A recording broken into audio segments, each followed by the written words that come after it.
ओम अज्ञानम तिमिरन्धस्य ज्ञानंजन शलाकया चक्षुन्मिलितं तस्मै श्री गुरुवे नमः। श्री चैतन्य मनोभीष्टं स्थापितं येन भूतले स्वयं रूप कदा मह्यं ददाति स्वपदान्तिकं। वन्दे अहं श्रीगुरो श्रीयुतपदकमलं श्रीगुरून् वैष्णवांस्य श्रीरूपं साग्रजातं सहगण रघुनाथान्वितं तं सजीवं साद्वैतं सावधूतं परिजनसहितं कृष्ण चैतन्य देवं श्री राधा कृष्ण पादान सहगण ललिता श्री विशाखान्वितांस्य। हे कृष्ण करुणा सिंधो दीन बंधो जगतपते गोपेश गोपिका कांत राधा कांत नमस्तुते।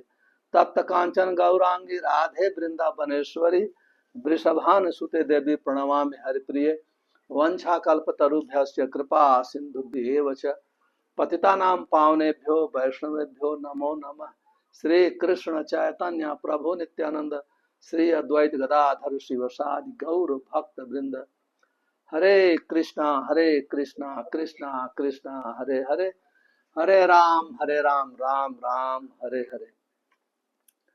तो हरे कृष्णा।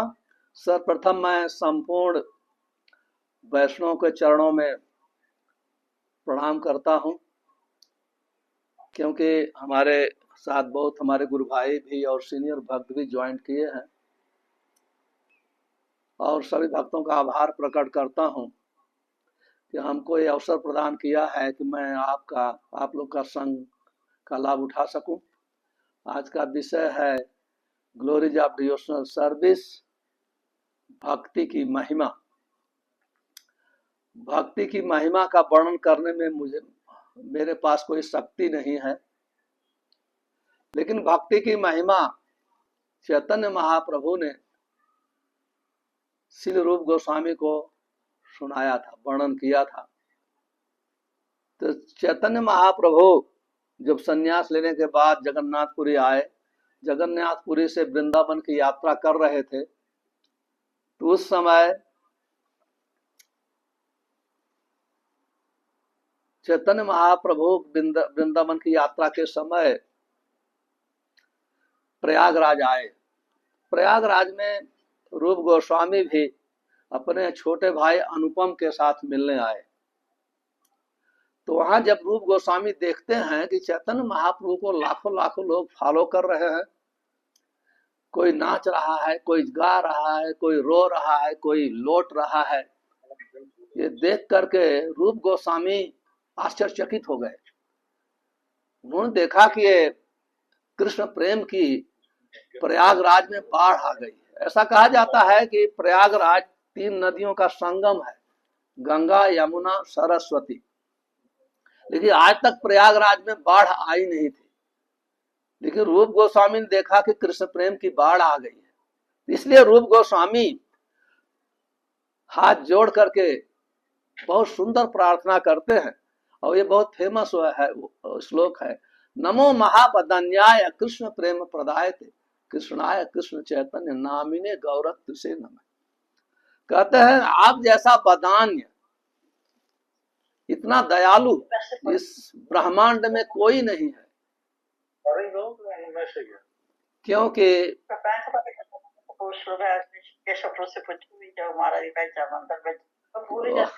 हरे Krishna, I will request Hare Krishna, I will request devotees to please mute yourself. Ankit Prabhu, you can mute them. So कहते हैं नमो महापदन्याय कृष्ण प्रेम प्रदायते कृष्णाय कृष्ण चैतन्य नामिने गौरत्व से नमः।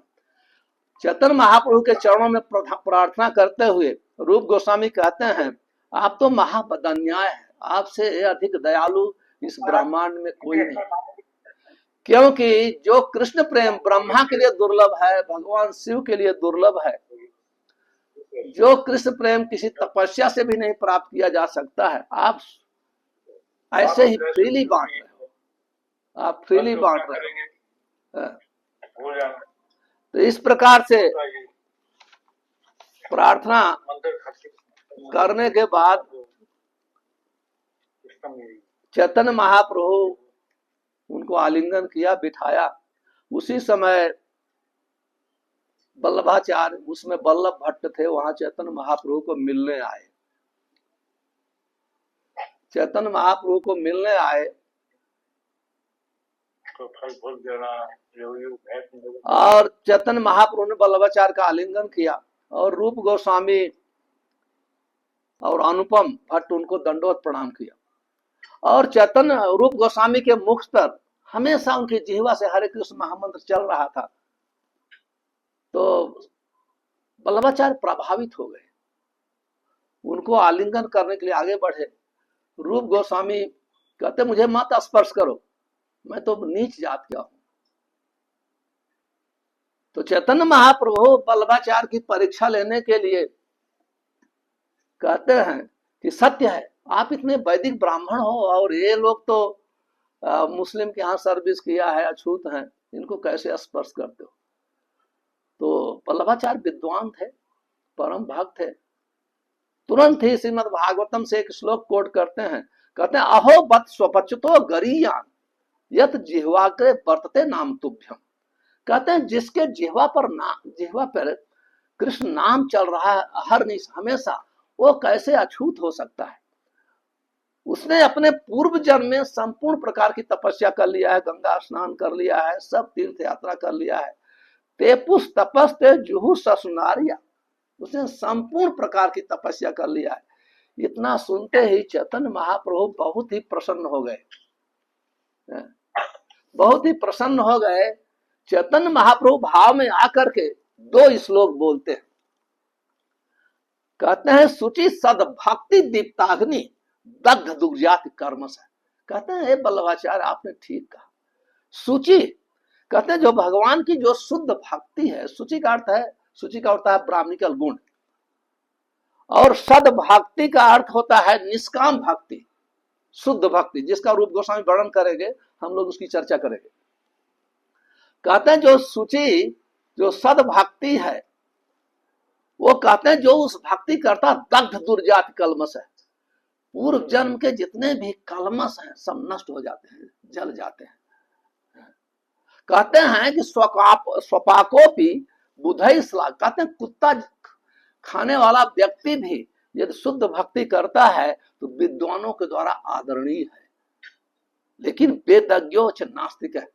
कहते हैं जो चार वेद का ज्ञाता है, चार वेद जानता है, यदि वो नास्तिक है तो उसको कोई आदर नहीं करता है, उसका कोई भी आदर नहीं करता है। इस प्रकार से फिर चैतन्य महाप्रभु बहुत भाव में आके कहते हैं भगवत भक्ति हीनस्य जाति शास्त्र जपस तपस अप्राणस्य देहस्य मंजनम लोक रज। जो कहते हैं जो भक्ति भगवत भक्ति से हीन है और अपने जाति का झंडा फहरा रहा है, मैं ब्राह्मण हूं, मैं क्षत्रिय हूं, मैं ये हूं,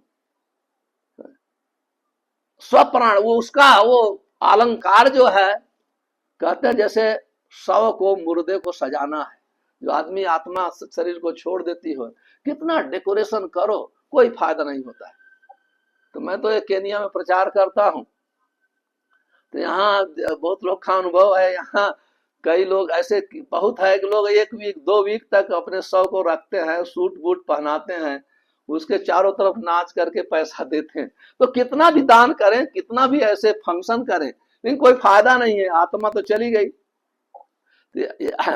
फिर इसके बाद चैतन्य महाप्रभु रूप गोस्वामी को दशाश्वमेध घाट पर 10 दिन तक भक्ति की महिमा की शिक्षा देते हैं। और चैतन्य महाप्रभु जो रामानंद राय से डिस्कशन किया था, सुना था, सब कुछ रूप गोस्वामी को वर्णन किया। और शिक्षा देने के बाद कहते हैं श्री रूप हृदय प्रभु शक्ति संचारिल सर्व तत्व निरूपिले प्रवीण करिला। कहते हैं रूप गोस्वामी के हृदय में चैतन्य महाप्रभु स्वयं प्रवेश करके संपूर्ण शक्ति का प्रकाश किया। सर्व तत्व जितने भी भक्ति के तत्व थे सब में प्रवीण, मतलब चैतन्य महाप्रभु की कृपा से रूप गोस्वामी एक्सपर्ट हो गए। और रूप गोस्वामी को आदेश दिया कि आप जाकर के वृंदावन में रहिए और ये भक्तिपूर्ण ग्रंथ को लिखिए। तो रूप गोस्वामी ने बहुत ग्रंथ लिखे, उसमें एक भक्त साम्य सिंधु है जिसमें भक्ति की महिमा का वर्णन है, भक्ति कैसे की जाती है इसका वर्णन है, भक्ति से लाभ क्या, हर चीज का वर्णन है।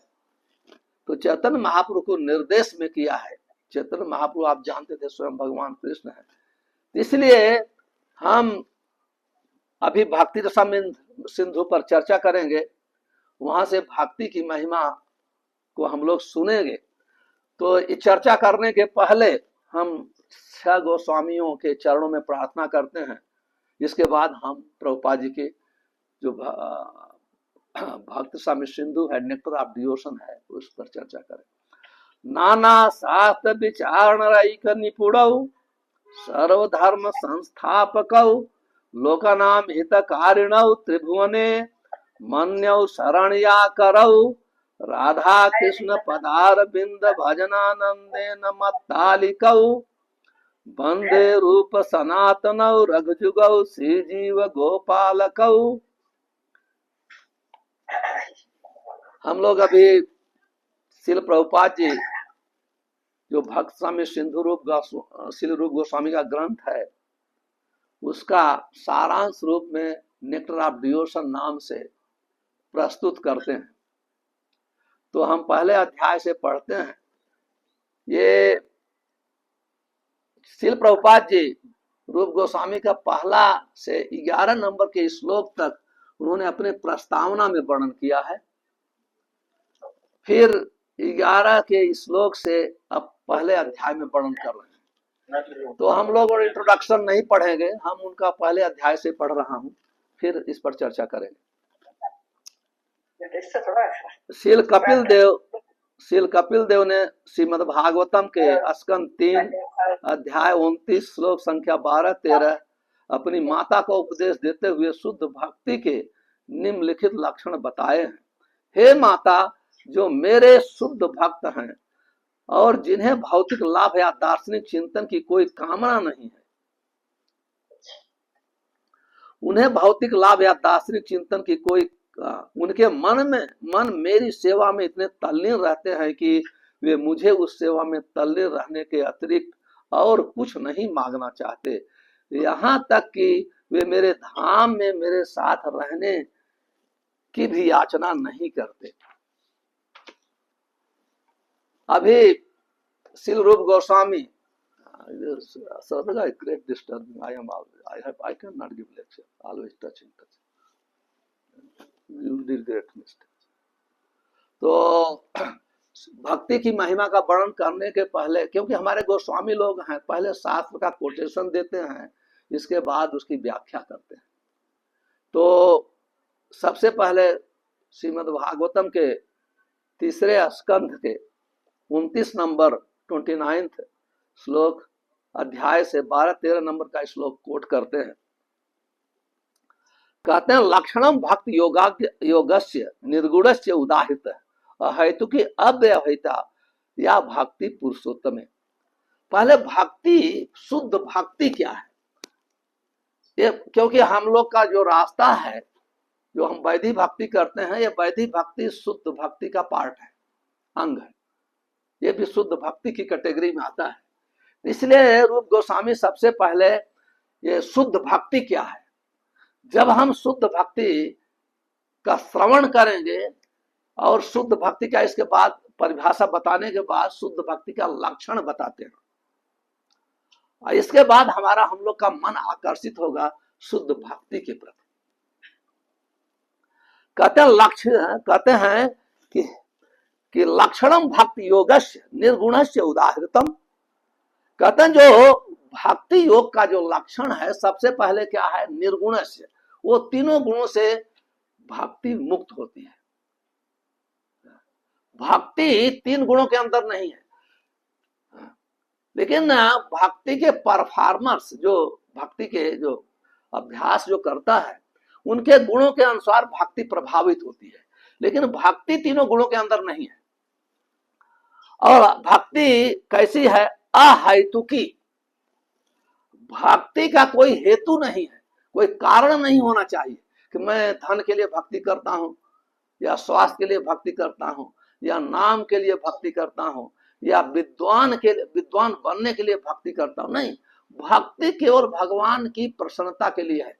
श्रील गोस्वामी आगे लिखेंगे, कहते हैं कृष्ण प्रीत्यार्थो भोग त्याग है। जब हम भगवान की प्रसन्नता के लिए अपने आनंद को त्यागते हैं, उसको शुद्ध भक्ति कहते हैं। तो कहते हैं उसका कोई रीजन नहीं है, कोई हेतु नहीं है। दूसरा क्या कहते हैं, अव्यवहिता भक्ति कभी रुक नहीं सकती है। अव्यवहिता का दो अर्थ है। पहला तो है कि भक्ति जैसे नहीं, आज 2 माला कर लिए, कल 10 माला कर लिए, एक एकादशी को निराजल फास्टिंग कर लिए, कोई दिन माला ही नहीं की, जिस दिन मूड नहीं, उसका रुकना जो शुद्ध, ये जो है विद्ध भक्ति, जो मिक्स भक्ति है, वो जो शुद्ध नहीं, वो रुक जाती है। लेकिन जब हम शुद्ध प्लेटफॉर्म पे पहुंचेंगे, भक्ति कभी नहीं रुक सकती है। कैसे? कहते हैं जैसे गंगा जी समुद्र में बहती है, उसी प्रकार से शुद्ध भक्त का मन भगवान की लीलाओं में बहता है। कहते हैं मनोगतिर अविच्छिन्न यथा गंगम बसो अबुधव। कहते हैं जैसे गंगा जी समुद्र में बहती है, उसी प्रकार से शुद्ध भक्त का मन इसे रुक नहीं सकती है।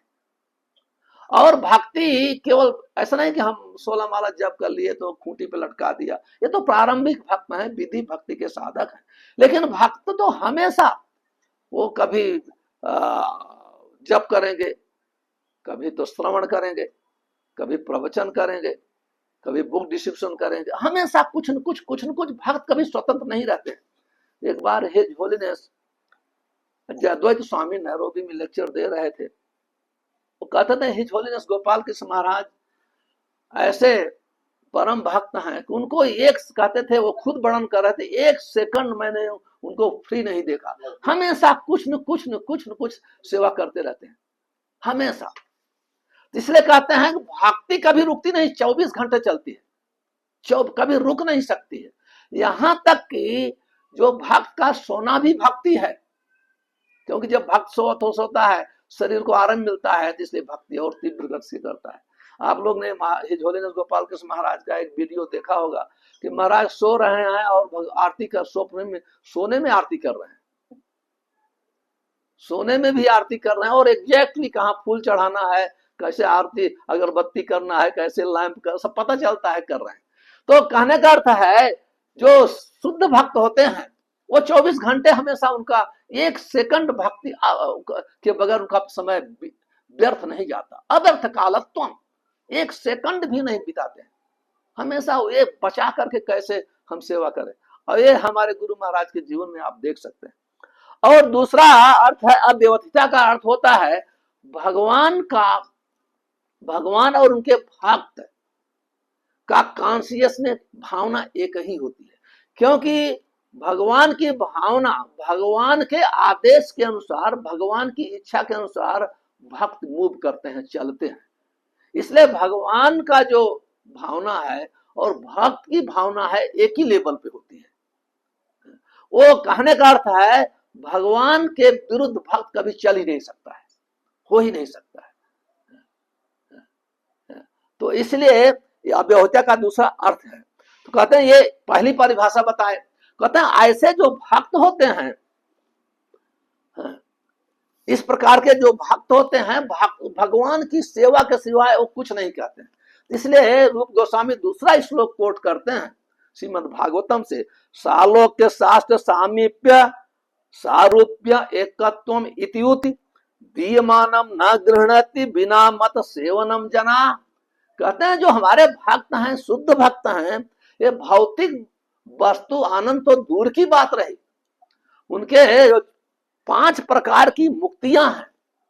सालोक्य रूप मुक्ति है भगवान के सेम लोक में रहना, साष्टी का अर्थ होता है सेम ऐश्वर्य, सामीप्य का अर्थ है भगवान के समीप रहना, समीप का अर्थ है जैसे सेम लोक में कुछ भक्त ऐसे होते हैं भगवान के साथ वहां आरती करते हैं, और कुछ वो लोग भक्त होते हैं सेम लोक में रहते हैं लेकिन वो भगवान के पास आरती नहीं करते हैं। और कहते हैं सेम जैसे भगवान का रूप है, चतुर्भुज रूप है, बैकुंठ में गोलोक वृंदावन धाम में द्विभुज रूप है, तो सेम रूप ग्रहण करते हैं। केवल अंतर इतना ही होता है भगवान के वक्षस्थल पर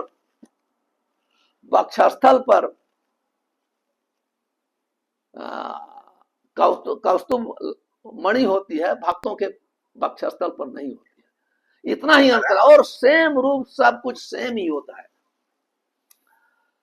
तो कहते हैं कि कहते हैं, और दूसरा एकत्व, कुछ ऐसे लोग होते हैं, ज्ञानी लोग हैं, भगवान से एक होना चाहते हैं, लेकिन ये जो पांचों प्रकार, जो एक प्रकार की मुक्ति जो है, जो भगवान से एक होना है, भक्त कभी नहीं चाहते। वो तो सवाल ही नहीं, क्योंकि वो मुक्ति भक्त के लिए नरक के समान है।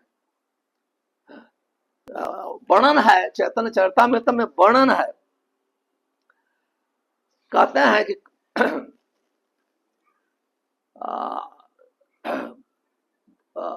जो भगवान के भक्त, शुद्ध भक्त होते हैं, भगवान से एक होना और स्वर्ग मोक्ष कृष्ण भक्त नरक करी माने। कहते हैं जो भक्त होते हैं, जो स्वर्ग का सुख है और भगवान से एक का होने का सुख है, उसको नरक के समान मानते हैं। ये कभी भी, और कोई भी भक्त होता है, उसमें दो गुण होते हैं, कृष्ण निष्ठा, तृष्णा त्यागे। भगवान में निष्ठा होती है, वो उनकी निष्ठा कभी टूट नहीं सकती है, डगमगा नहीं सकती है, इतनी प्रौढ़ है। रूप गोस्वामी वर्णन करते हैं, भक्सा में सिद्ध, उनकी निष्ठा प्रौढ़ हो गई है। शास्त्र युक्त चौत निपुणों च सर्वदा दृढ़ निश्चय, प्रौढ़ श्रद्धा अधिकारी। कहते हैं उनकी निष्ठा प्रौढ़ हो गई है, सर्वदा दृढ़ निश्चय, हमेशा दृढ़ता, निश्चित है, उनको कोई आके डगमगा नहीं सकता है, उनको भक्ति से हटा नहीं सकता है। चाहे संसार का कितना बड़ा दुख हो, लेकिन उनको डगमगा नहीं सकता, जो भगवान के शुद्ध भक्त है। इस प्रकार से जो एक तो ये जो भगवान से एक होने का सुख है, और स्वर्ग का सुख, तो भगवान के भक्त नरक के समान मानते हैं। लेकिन जो चार प्रकार की मुक्तियां हैं, जो चार प्रकार की मुक्तियां हैं, जो वो भक्ति के विरुद्ध नहीं है, उपयोगी है। जैसे भगवान के धाम में रहना, भगवान के साथ जैसा ऐश्वर्य होना, और भगवान के समीप रहना, ये जितने भी ये सब हैं, या तो भी भक्त नहीं चाहते, उसको भी नहीं चाहते। यहां तक कि भगवान, ये कंपटीशन है भगवान और भगवान के भक्तों का। भगवान के भक्त हमेशा सेवा करना चाहते हैं, और सेवा के वो कभी नहीं चाहते हैं कि उनसे कुछ भगवान से सेवा लें, जो शुद्ध भक्त होते हैं। अब भगवान हमेशा सोचते हैं कैसे अपने भक्त की सेवा करूं, हेल्प करूं, हमेशा। लेकिन भक्त नहीं चाहते। जैसे उदाहरण के लिए हरिदास ठाकुर जब मुस्लिम लोग 22 बाजार में उन्हें कोड़े से मार रहे थे, तो चैतन्य महाप्रभु ये खुद वर्णन करते हैं, श्रीवास ठाकुर के आंगन में महाभाव प्रकाश के समय कहते हैं कि हे हरिदास ठाकुर, जब तुमको ये मुस्लिम लोग मार रहे थे 22 बाजार में, तो उस समय मुझसे रहा नहीं जब मैं सुदर्शन चक्र उठा करके आना चाहता था, लेकिन तुम अपने हृदय में प्रार्थना कर रहा था कि हे भगवान, ये अज्ञानी है, इनको क्षमा कर दीजिए। इसलिए मैं कुछ कर नहीं सका, लेकिन आपके बहाने ही आपके शरीर में प्रवेश किया, और फिर जितना भी चोट था, देखो हमारे पीठ पे सब निशान है। तो कहने का अर्थ है, हमेशा भक्तों में एक कंपटीशन होता है। भक्त भगवान से कुछ नहीं लेना चाहते, जो शुद्ध भक्त हैं, लेकिन भगवान मौका ढूंढते हैं कि कैसे भक्त की सेवा करते हैं। लेकिन अंत में भक्ति ही जीतता है, अंत में भक्ति जीतता है। तो ये शुद्ध भक्ति का रास्ता है, यही श्री रूप चैतन्य महाप्रभु देने आए थे। और चैतन्य महाप्रभु तो स्वयं भगवान थे, तो उन्होंने ये शुद्ध भक्ति तो सबको बांटा, फ्रीली बांटा, बगैर किसी योग्यता की, पशुओं को भी दिया। लेकिन चैतन्य, ये तो क्योंकि उनका धन है, वो बांट सकते हैं, लेकिन उनके जाने के बाद सभी मायाबद्ध जीव के लिए वो रूप गोस्वामी को उपदेश दिया। हमारे गोस्वामी गण हैं, 6 गोस्वामी के माध्यम से, स्पेशली रूप गोस्वामी रसाचार्य हैं, उनको उपदेश दिया और उन्होंने भक्त समय सिंधु लिखा, दूसरे भी ग्रंथ महान लिखे। तो इस प्रकार से वो इस ग्रंथ में ऐसा है, आप ये तो महिमा का वर्णन कर रहा हूं, हम पाएंगे कि इवन म्लेच्छ जाति के पतित से पतित व्यक्ति भी इस ग्रंथ को पढ़ करके, इसके आधार पर चल करके भक्ति के प्रेम स्तर तक पहुंच। इसलिए श्री प्रभुपाद जी ने अहेतु की कृपा करके इसका अनुवाद किया, इंग्लिश में अनुवाद किया। और ये ग्रंथ बहुत महान ग्रंथ है, इसको भक्ति का विज्ञान है। और श्रील प्रभुपाद जी की कृपा से आज म्लेच्छों और यवनों को भी इस ग्रंथ का दर्शन करने का अवसर प्राप्त हो रहा है और इसको पढ़ करके सब शुद्ध भक्ति के अवस्था में प्रवेश कर रहे हैं। इसलिए ग्रंथ ही भक्तों के लिए तो बहुत ही महान है। और प्रभुपाद जी जब वृंदावन में थे तो प्रभुपाद जी इस पर लेक्चर दिया करते थे। तो प्रभुपाद जी वहां कहते थे, क्योंकि भक्त समझ नहीं पाते थे हर चीज, तो भक्त आते थे, प्रभुपाद जी इसका अर्थ क्या है, ये मैं नहीं समझ पाया। तो प्रभुपाद जी कहते थे कि इसको बार बार पढ़ो, बार बार पढ़ो, हमेशा तुम आओगे प्रभुपाद जी मुझे ये नहीं समझ में आया, ये नहीं, ठीक नहीं है, तुम इसको बार बार पढ़ोगे तो समझ जाओगे। तो प्रभुपाद जी ये उपदेश देते थे, इस ग्रंथ को बार बार, क्योंकि इसको ग्रंथ पढ़ने से हमारी भक्ति में निष्ठा बढ़ती है, इसको बार बार पढ़ना चाहिए। तो इस प्रकार से वर्णन करते हुए फिर आगे एक श्लोक और कोट करते हैं, कहते हैं स एव भक्ति योगाख्य अत्यांतिकम उदाहृतम येन अतिव्रज त्रिगुणम मद भावोपपद्यते। कहते हैं स एव भक्ति, जो ये भक्ति है, जिसका भक्त आख्य, जिसका ये वर्णन किया, जो भक्ति योग है, अत्यांतिकम, कहते हैं जो भक्ति योग ही जीवन का चरम लक्ष्य है। कहते हैं जो भक्ति योग है ये जीवन का चरम लक्ष्य है, जिसका ये वर्णन किया गया है। कहते हैं अति ब्रज त्रिगुणम, अब फिर से बड़ा बता रहे हैं कि ये भक्ति जो है तीनों गुणों से ऊपर है, ये तीनों गुणों के अंदर नहीं है, ये तीनों गुणों से, यहां फिर दोबारा कह रहे हैं, कहते हैं ये मद भावोपपद्यते, कहते हैं जो शुद्ध भक्ति, जो शुद्ध भक्तों के मार्ग में जब अभ्यास करता है, तुरंत ही आध्यात्मिक पद पर अवस्थित हो जाता है, उसको अधिक परिश्रम करने की आवश्यकता नहीं है, क्योंकि भक्ति ऐसी है ही, तुरंत ही आध्यात्मिक स्तर पर पहुंचा देती है। ये भक्ति का काम है, ये रास्ता ही ऐसे है, केवल हमको इस रास्ते पर चलना चाहिए।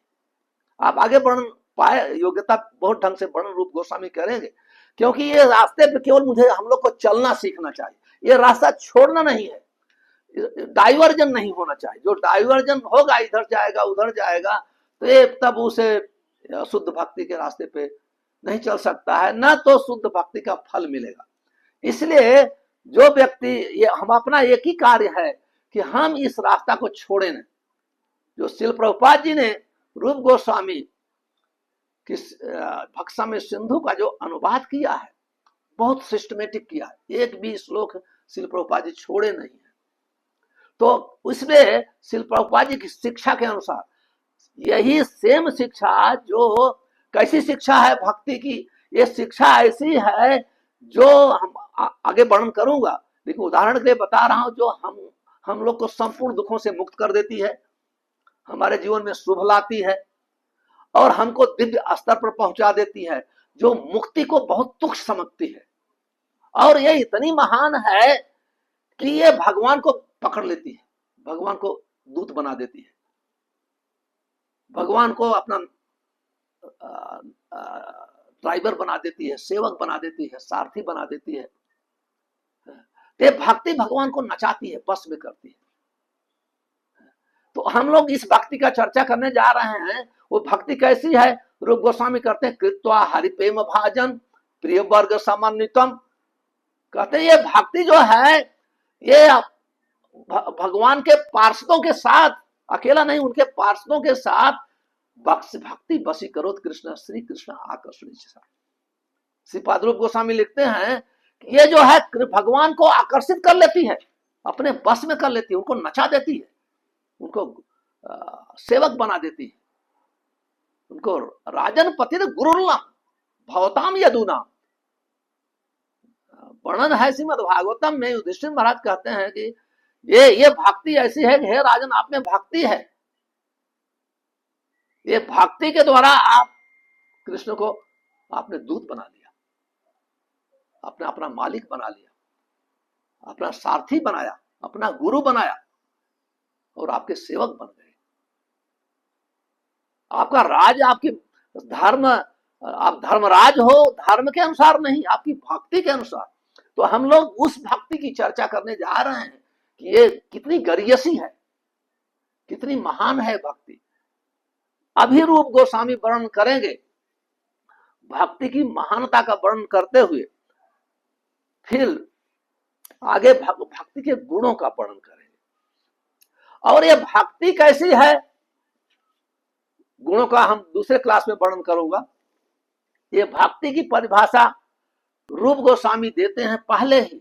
अन्य हम सब जानते हैं ये सब श्लोक, अन्याभिलाषिता शून्यम ज्ञान कर्म अनावृतम। कहते हैं अन्य अभिलाषा, भगवान की सेवा के अतिरिक्त जितनी अभिलाषाएं हैं सबसे शून्य होना चाहिए। और कौन सी अभिलाषा है? ज्ञान कर्म अनावृतम। ये भक्ति ज्ञान और कर्म से अनावृत है, ज्ञान कर्म से ढकी नहीं। कहने का अर्थ है हमको ज्ञान मिश्र भक्ति नहीं करना चाहिए, हमारी भक्ति कर्म मिश्र भी नहीं होनी चाहिए। भले हमारे अंदर भावना है, लेकिन हम जो आचार्य लोग जो रास्ता बताएं उस पर चलना चाहिए, उस पर चलना चाहिए। कहते हैं अन्याभिलाषिता ज्ञान कर्म अनावृतम। और भक्ति कैसी होनी चाहिए? अनुकूल्येन प्रतिकूल अनुकूल। भक्ति हमारी अनुकूल होनी चाहिए। दो शब्द है संस्कृत में, प्रतिकूल और अनुकूल। अनुकूल का अर्थ है जो भगवान को प्रसन्न आए, जो भगवान को, जैसे अभी बहुत चीज है भगवान को प्रसन्न, तो जैसे अभी युद्ध में जब भगवान लड़ते हैं उनके ऊपर प्रहार करते हैं तो वो भी तो खुश होता है, लेकिन उसको अनुकूल भक्ति नहीं कहते हैं, उसको अनुकूल भक्ति नहीं कहते, उसको प्रतिकूल है। तो कहते हैं हमको ऐसी भक्ति करनी चाहिए। कहते हैं अनुकूलस्य कृष्णानुशीलनम, हमारी इंद्रियों से अनुकूल भाव से, जो आचार्य लोग अनुकूल क्या है वही बताते हैं, ये भक्ति के लिए अनुकूल है। जैसे सुबह उठना भक्ति के लिए अनुकूल है, मंगल आरती अटेंड करना अनुकूल है, 4 नियम पालन, बहुत ऐसे चीजें हैं जो भक्ति के लिए अनुकूल है। ये छोटी छोटी भाव है। तो अनुकूल भाव से जब हम छोटी चीज भी हम हमेशा प्रतिदिन करते हैं, ये फर्स्ट क्लास की डिवोशनल सर्विस है। अब रूप गोस्वामी कोट करते हैं नारद पंचराज से, सर्वोपाधि विनुर्मुक्तम तत्परत्व निर्मलम हिसिकेण सेवनम भक्ति उच्यते। कहते हैं संपूर्ण उपाधियां, हमारे जीवन में बहुत उपाधियां हैं। हम, उपाधि का अर्थ है जिसकी हमारे जीवन में कोई आवश्यकता नहीं है, हमने ऐसे बना लिया है। इसलिए भक्त का जीवन बहुत सिंपल होता है, कॉम्प्लिकेटेड नहीं होता है, बहुत सिंपल जीवन होता है। तो उनका रहना सिंपल, बात करना सिंपल, खाना सिंपल, सोना सिंपल। अब ये बड़े बड़े भक्त होते हैं, उनका जीवन बहुत सिंपल होता है, उनका खाना पीना रहना बहुत सिंपल जीवन होता है। तो उनके बहुत उपाय, वो कंडीशन नहीं होती है। कभी कभी कोई भक्त बीमार है तो कोई कंडीशन होती है, अलग बात है, लेकिन भक्तों की कोई कंडीशन नहीं होती। वो बहुत अल्पाहारी होते हैं, बहुत ऐसे चीजें गुण हैं, आगे रूप गोस्वामी वर्णन करेंगे। कहते हैं संपूर्ण उपाधियों से जब हम मुक्त होते हैं तो तत्परत्व निर्मल, हमारा हृदय बहुत निर्मल होता है, क्योंकि ये निर्मल हृदय से ही भक्ति होती है। जब भक्ति में बहुत हृदय में ईर्ष्या है, कंपटीशन है, ये सब बहुत चीजें हम ये सब अनर्थ हैं, ये सब प्रकट होते हैं, लेकिन हम इसका ध्यान नहीं देते। तो हम कभी कभी भौतिक लाभ के लिए हम किसी भक्त को अनादर कर देते हैं। ये सब नहीं होना चाहिए, कभी भी नहीं होना चाहिए। अगर किसी को शुद्ध भक्ति के मार्ग में प्रवेश करना है, उसके रास्ते पर चलना है, ये सबसे बहुत दूर होना चाहिए। मैं बहुत लंबी, क्योंकि व्याख्या नहीं कर रहा हूँ। कहते हैं ऋषिकेश सेवनम भक्ति उच्चते। जब हम कितनी सलाह है, संपूर्ण इंद्रियों से, जो इंद्रियां माया की सेवा कर रही हैं, उसी इंद्रियों से कृष्ण की सेवा करना है, क्योंकि भगवान कृष्ण ही ऋषिकेश है, वो इंद्रियों के मालिक तो ही हैं। ये बहुत सरल है। जो हमारी इंद्रियां, जब भी 10 इंद्रियां हैं माया की सेवा में लगी हुई हैं, बस वही इंद्रियों से कृष्ण की सेवा करना है। इतनी सरल भक्ति है, इसको ही हम फर्स्ट क्लास की भक्ति कहते हैं। बहुत सुंदर ढंग से, और इस श्लोक की व्याख्या तो बहुत लंबा है, लेकिन क्या है, बहुत सिंपल ढंग से श्री रूप गोस्वामी ने इस प्रकार से शुद्ध भक्ति का पहले वर्णन किया। अभी शुद्ध भक्ति कोई कैसे पता चलेगा, या हम शुद्ध भक्ति करें हमको मिलेगा क्या? क्योंकि जब हम शुद्ध भक्ति करते हैं तो शुद्ध भक्तों का स्वभाव तुरंत बदलने लगता है। क्योंकि अगर आपके स्वभाव में परिवर्तन नहीं आ रहा है तो वो भक्ति अपराध युक्त भक्ति है। आपके स्वभाव, क्योंकि भक्ता का उठना बैठना बोलना चलना कंप्लीटली अलग होता है। जब शुद्ध भक्ति में कोई स्थित प्रज्ञ से का भाषा का प्रभाषण ब्रजत की, जो भक्ति में पूर्ण रूप से फिक्स है, उनका बोलना उनका चलना सब अलग होता है। तो ये महिमा का मैं थोड़ी सी व्याख्या कर रहा हूं। इसके बाद फिर रूप गोस्वामी वर्णन करते हैं, कहते हैं कि जो व्यक्ति शुद्ध भक्ति के मार्ग पर है, कहने का अर्थ है शुद्ध भक्त नहीं हुआ है, लेकिन शुद्ध भक्त के रास्ते में, जैसे कोई व्यक्ति कभी स्कूल में एजुकेटेड नहीं हुआ है, स्कूल में एडमिशन लेने से कोई एजुकेटेड नहीं हो जाता है। एडमिशन जो है पहला लेसन है, पहली स्टेप है, सारी पहला स्टेप है। तो कोई एडमिशन लेने से एजुकेटेड नहीं हो जाता है। तो उसी प्रकार एडमिशन लेने से वो ग्रेजुएट पोस्ट ग्रेजुएट हो जाएगा समय के अनुसार। उसी प्रकार से जब हम भक्तों के शुद्ध भक्तों के मार्गदर्शन में भक्ति का अभ्यास प्रारंभ करते हैं तो हम शुद्ध नहीं हुए, लेकिन शुद्ध भक्ति हम कर रहे हैं। शुद्ध भक्ति कर रहे हैं इसलिए भक्तों का हृदय पवित्र होता है, हमारे पाप कर्म दूर हो जाते हैं। इसलिए प्रभुपाद जी ने 4 नियम बनाया, तो हमारे पाप कर्म, हम पाप से मुक्त हो जाते हैं। इस बार हम माला करना ये प्रारंभ है, क्योंकि आसान नहीं है, और आसान भी है आसान भी नहीं है, दोनों है। तो कहने का अर्थ है हमारा मार्ग जो है शुद्ध भक्ति का है।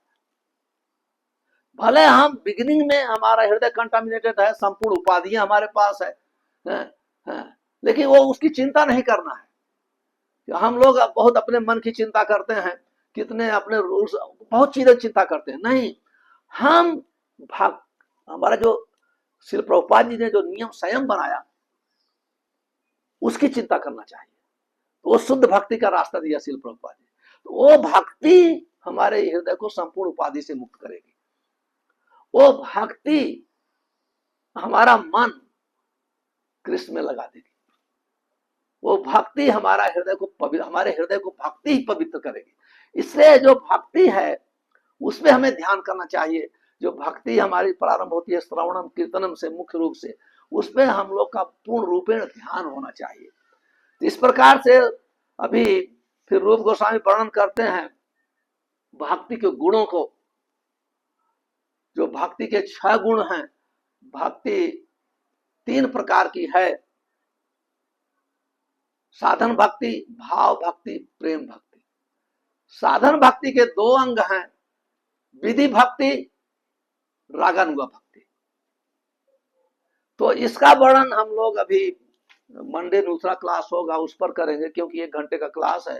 अभी 12 मिनट समय बचा है, तो 12 मिनट में किसी का प्रश्न उत्तर है तो पूछ सकते हैं। ठीक है अंकित जी, कोई प्रश्न उत्तर है तो पूछ सकते हैं सब। यस यस महाराज जी। क्योंकि अभी थोड़ा आज इंट्रोडक्शन दिया, अभी नेक्स्ट जो मंडे है उसके बाद हम जो भक्ति के लक्षणों पर चर्चा करेंगे, और एक एक लक्षण की अच्छी सी व्याख्या होगी, और भक्त समझते जाएंगे कि देखो हम हमारी भक्ति कैसे है, कैसी होनी चाहिए। किसी का कोई प्रश्न है तो अनम्यूट करके पूछ सकते हैं। हाँ हाँ, दंडोत प्रभु। It was wonderful class और बहुत अच्छा क्लास रहा। It was very higher level, little bit lower to higher level था, medium और higher level का क्लास था। Because जो हम लोग ये back to devotion पढ़ते हैं जी, भगवद गीता के बाद ही इसका नंबर आता है पढ़ने का। So it's a higher level books, not a lower book. It was wonderful for us actually, and we need to learn so many lessons like this which you are teaching us about the bhakti जी। जी एक challenge था मेरा कि Monday we have a house program here in our home every Monday, तो हम miss कर पाएंगे उसको, तो उसका रिकॉर्डिंग कुछ मिल पाएगा या उसका कुछ डे आगे पीछे हो सकता है? Is it possible? रिकॉर्डिंग भेज सकता हूँ, क्योंकि सब लोग ने, अंकित जी, सब लोग ने मंडे स्वीकार किया है। ओके भाई। यस यस, जितने भी हैं सबको start recording Maharaj ji from next session. हाँ, तो हम भेज देंगे। Monday we will get the recording and Thursday we can attend. Okay. Hare Krishna, it will be great if it will be little bit, when you go for the deep in bhakti, it will be great if you can go little bit slow, so then we can make some notes. Thank you, बहुत बहुत धन्यवाद। अभी क्या है, तो मैं शुद्ध भक्ति का वर्णन कर रहा था, इसलिए थोड़ा कठिन लग रहा था, लेकिन जब भक्ति का गुणों का वर्णन करूंगा कल, तो तब उतना हाई लेवल नहीं होगा। ओके, थैंक यू आप समझ, क्योंकि ये पहला अध्याय सामान्य भक्ति है, लेकिन आपको जब साधन भक्ति का वर्णन दूसरे अध्याय से प्रारंभ होगा तो हमारे लिए होगा। अभी एक अध्याय में जैसे अभी है क्लेशाग्नि, संपूर्ण भक्त जो है संपूर्ण दुख से मुक्त हो जाते हैं, तो पर इस पे तो वर्णन होगा कैसी भक्ति से मुक्त होते हैं। हम लोग तो मुक्त नहीं हुए हैं अभी संपूर्ण दुख से, आप समझ रहे हैं ना, कोई प्रश्न कर सकता है। तो ये सुनने से पता चलता है कि हमारी भक्ति ऐसी होनी चाहिए जिससे हम दुख से मुक्त हो जाएं। फिर है शुभता, तो ये सब बातें समझ में आएगी। ठीक है, हम शुद्ध भक्ति की महिमा नहीं सुनेंगे तो केवल वो विद्ध भक्ति करते रहेंगे तो कैसे, तो ये हम भक्ति के जो लाभ हैं वो जो भगवान को पकड़ कर लेती है भक्ति, ये कैसे हो सकती है। थैंक यू जी। हरे कृष्णा महाराज जी, धन्यवाद प्रणाम, कोटि कोटि धन्यवाद प्रणाम। हाँ, जय गुरु प्रभु। आपका कोई प्रश्न पूछिए। हाँ, हरे कृष्णा महाराज जी, धन्यवाद प्रणाम, कोटि कोटि धन्यवाद प्रणाम। बहुत बहुत धन्यवाद महाराज जी हमारे को हाँ क्लास के लिए। महाराज जी, मेरा प्रश्न है, जैसे अभी आप बता रहे थे कि भगवान के अंदर वो जो निष्ठा है वो परिपक्व अवस्था में होनी चाहिए, तो जैसे हमारे जैसे न्यूफाइट जो शिशु अवस्था में है, शिशु से भी नीचे की अवस्था में है, बहुत ही नीच अवस्था में है, तो ये भगवान के प्रति जो निष्ठा है वो कैसे बढ़ेगी महाराज जी? मतलब हाँ, वो ये पर आप देखिए, अभी आपको 10 किलोमीटर चलना है, आप एक ही पग चले हो तो आपकी निष्ठा एक पग की है। आप जैसे बढ़ते जाएंगे आपकी निष्ठा बढ़ती जाएगी। आप समझ रहे हैं, ऐसे निष्ठा सडनली नहीं आती है। आप जैसे आपको जयपुर से हरे कृष्णा टेम्पल जाना है उधर, तो एक पग जाएंगे, 2 पग जाएंगे, तो धीरे धीरे मंदिर नजदीक आ जाएगा। ये अच्छी बात है, आप स्वीकार कर रहे हैं। कभी हम लोग तो चलना नहीं जानते हैं, ये बहुत अच्छा गुण है। तो आप चलेंगे तो धीरे धीरे निष्ठा भी बढ़ती है। ऐसे एकाएक निष्ठा नहीं आती है। जो एकाएक निष्ठा आती है जिसकी वो प्रिटेंडर है, सडनली कोई ऐसा नहीं, सडनली या तो महान भक्त है, वो अलग बात है पूर्व जन्म का, हम लोग साधक हैं, साधन करते करते निष्ठा भी बढ़ती जाती है। इसलिए भक्तों के संग में जब हम रहते हैं तो हमारी भक्ति चलती है तो निष्ठा बढ़ती है। हरे कृष्णा, धन्यवाद। इसलिए मैं पहले ही बताया, हमको भक्ति के परिणाम को तुरंत नहीं सोचना चाहिए कि हम इतना देर भक्ति किए, 5 साल हमको कुछ मिला नहीं, हमको ये सोचना हमेशा चाहिए कि हमारा जो भक्ति भी श्रवणम कीर्तन हो रहा है उसमें कोई दोष तो नहीं है, कोई अपराध तो नहीं हो रहा है। ये ध्यान रखना है। परिणाम का ध्यान नहीं, भक्ति तो परिणाम दिला देगी, उस वो प्रश्न नहीं उठता है। परिणाम तो मिलेगा 101%, लेकिन उसको मिलेगा जो सावधानी पूर्वक करेगा।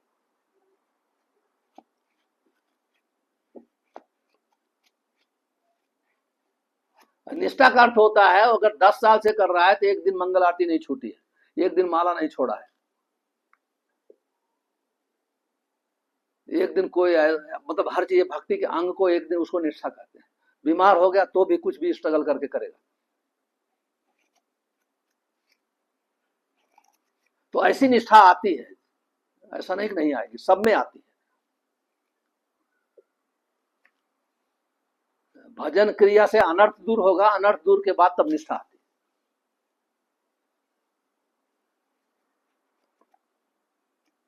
ठीक है, धन्यवाद। हरे कृष्णा।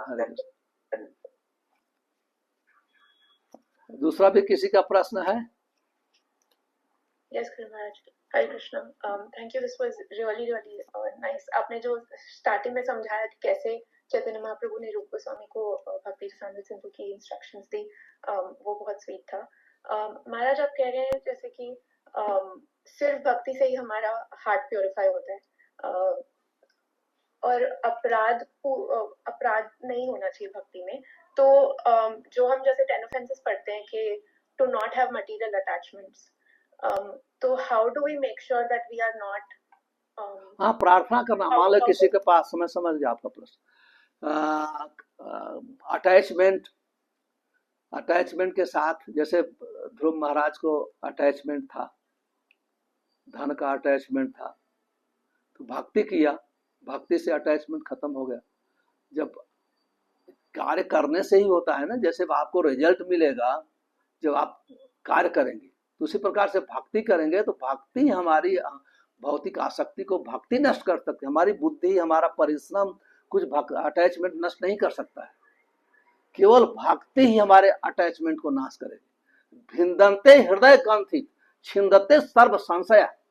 जितने हृदय की नॉट है, गांठ है और संशय है, शंका है, वो भक्ति सबको नष्ट कर देती है। अपने प्रयास से हम अटैचमेंट तो हमारा बढ़ेगा, आप जितना प्रयास करेंगे बढ़ेगा, लेकिन हमारा प्रयास जब भक्ति के अंगों को करने में होगा तो हमारा अटैचमेंट नष्ट हो जाएगा, भौतिक अटैचमेंट। इसलिए कहते हैं भक्ति परेशान हो, विरक्ति अन्यत्र स्यात्, तीन एक काल, तीनों साथ में प्रकट होता है। भगवान की भक्ति एक्सपीरियंस, जब भक्ति करेंगे तो आपको एक्सपीरियंस होगा, आपको नाम जप करने में थोड़ा अच्छा लगेगा। पहले 4 माला कर रहे थे, उसको होगा 8 माला कर लूं, 10 माला कर लूं, तो भक्तों का संग भी अच्छा लगने लगेगा। अनुभव इसको कहते हैं। जितना मात्रा में अनुभव होगा उसके बाद अनुभव से ही वैराग्य आता है। तो भौतिक जगत तीखा लगने लगता है, मीठा नहीं लगता है। जो अभी भौतिक संसार मीठा लग रहा है, तो जब हम भक्ति में अवस्थित होते हैं वो पेनफुल लगता है, तो तभी वैराग्य आएगा, नहीं तो नहीं आता है। It clear? Yes, Maharaj. Thank you.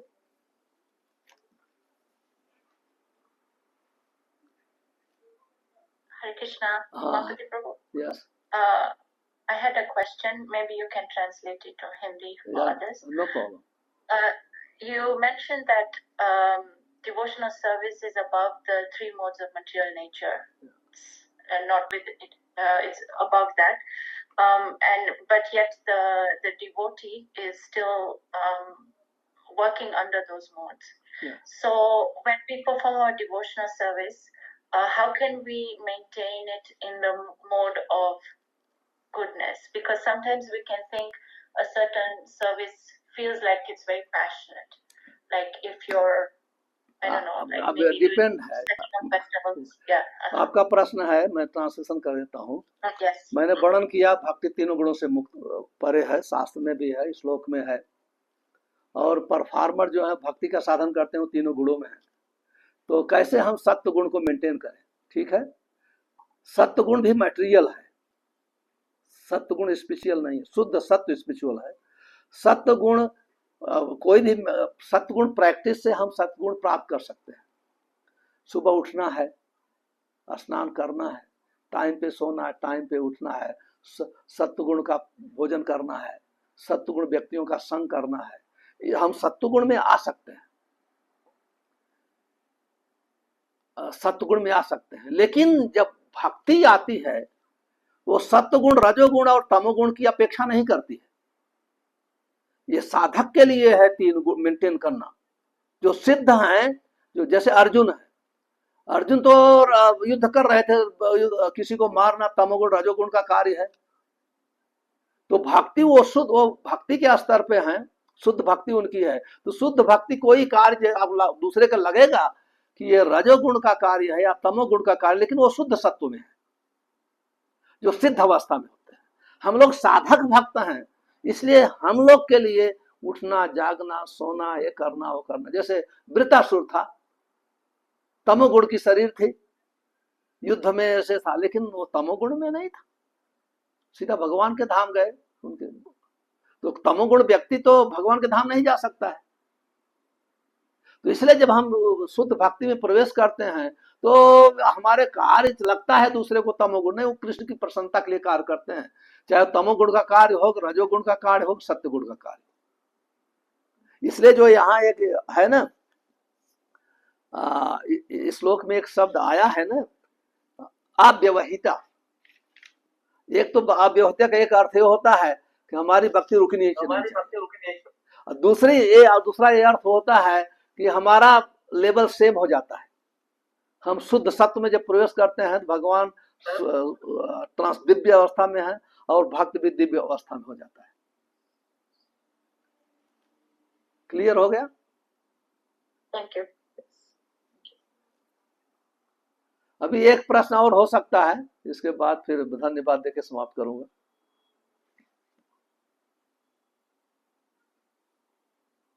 किसी का प्रश्न हो तो एक प्रश्न पूछ सकते हैं, नहीं तो हरे कृष्ण महामंत्र के साथ अंकित जी समाप्त किया जाए। यस महाराज जी, क्योंकि समय हो गया। तो हम लोग हरे कृष्ण मैं पुनः आप सब भक्तों का बहुत बहुत आभार प्रकट करता हूँ कि आज मुझे भक्साम सिंधु पर भक्ति की महिमा बढ़ने का अवसर प्रदान किया। इसलिए मैं आपका बहुत बहुत आभारी हूँ और आशा करता हूँ सोमवार को फिर इसी समय मिलेंगे।